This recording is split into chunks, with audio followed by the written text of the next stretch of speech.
Желателно трябва да бъде чамово дърво, чамова дъска. И тук е това е рог. От друго нещо да сложиш, няма звук. Не може да свири. А теловете са стоманени. Струните. Това е, например, сега от череши, от вишна череши е направено. И свири много хубаво. Силен звук има. С тях сме изкарвали и сме красили и хората, и сватби, и кръщения, какво не щеше. Жени, сега как живеехте едно време? Какви обичаи имахте? Сега едно време ще ви кажа какви обичаи сме имали. Ние бяхме крайно бедни в България. Ние бяхме просто с каруците от село на село. Например, в тази страна, Чука град, Лоши или Киш има много. Нямаше хляб за нас. Ние с този занаят нестожен сме си хранили децата. Ние бяхме до 58 година почти повечето от тук, дето сме населени в Северна България, край Дунавски край. Там има върби, каваци, има много и от горското ни дава повече материал, да си изкарваме хляба.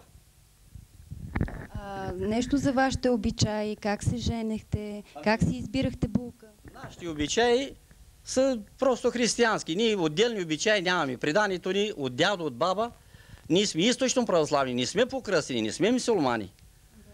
Вядвате нашата религия, така ли? Говорим и румънски, ние сме власи. Ние сме от родарите, от първите хора на земята, след каменната ера, ако разбираш. Вие сте чели историята, не може да не знаете. Когато хората са яли в камени съдове и с камени брадви, след това дойда нашите хора, които почнаха да търсят по-лесен поминък. По-хитри вече нахитрял народа, почнаха да копаят руда. Ламарин или желязо, каквото намерят, почнаха да правят мотики за работи на земеделието и брадви. И оттам насам на нас ни казват родари. Ние един на други се казваме родари. И така стигна и ние с нашия поминък, с нашия живот. Труден ни беше много, тежък ни беше, разбира се. А от колко години вече имате къща? Да, ще ви кажем. В 58 година ние се събрахме тук, дето сме тук 200, 300, над 322 семейства, аз съм ги преброил. Събрахме тук лично, дето сме дошли в Черноконио, в квартал Черноконио, дойдем, че тук имаше заводи. Нямаше работа за нас. Нямаме земеделие. Нямаме наследство от дядо, от баба.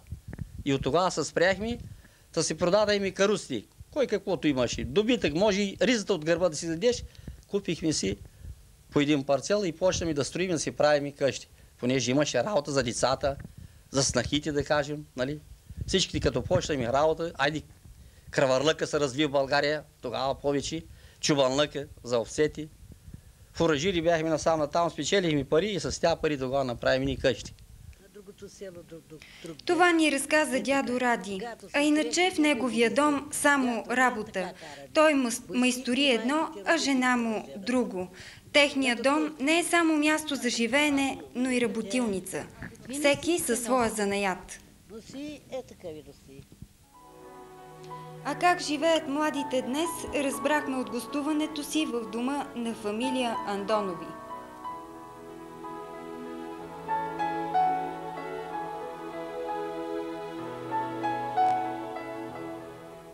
В квартал тук или въобще? По принцип тук живеем така, че всеки гледа да се спасява, да бяга навънка по чужбина.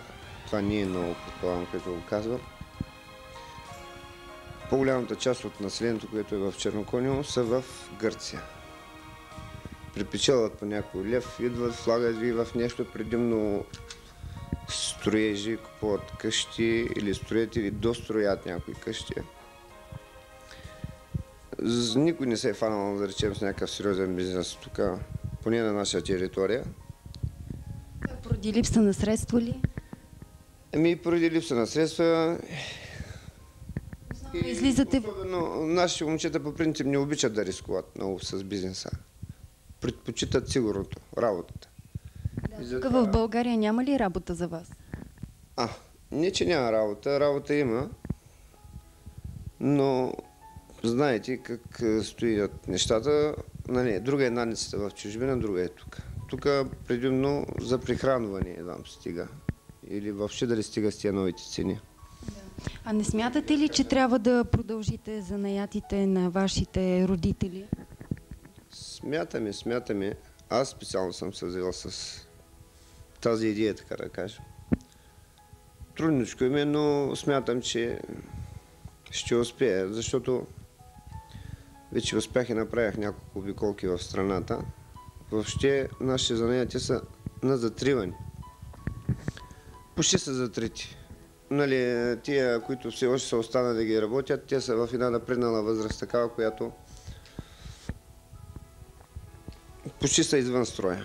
И ако не аз специално и ето дори с ваша помощ в случая, популяризираме това нещо, че нали, искаме да направим една хубава изложба, да речем на първо време тук в Димитров